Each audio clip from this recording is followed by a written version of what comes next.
Pranay, absolutely outstanding. Rajiv, Pranay, incredible. Thank you. Now look, really. As Sanjay said, the pace of AI adoption has outpaced readiness, and it has created an absolutely impossible reality of fragmentation, complexity, vulnerability for our customers. That constant threat of ransomware, amplified by AI, is now exponentially even more challenging with the issues that come with betting everything on AI. That's why the industry needs a new approach, and that's why it needs ResOps. Because resilience can no longer be a one-time fix.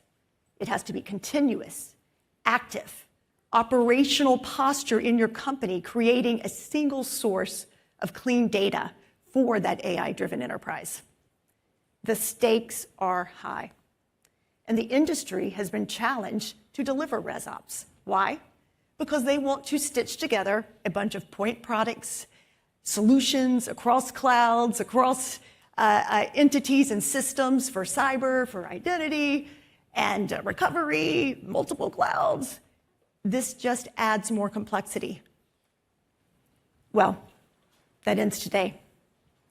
Because the answer is not another tool or a half-baked idea or a not ready for primetime promise that our category loves to hype and promote. The answer is a real platform that's here and it's ready now. And that's Commvault Cloud Unity. This is how the enterprise will move forward with confidence and how they'll move forward with Commvault.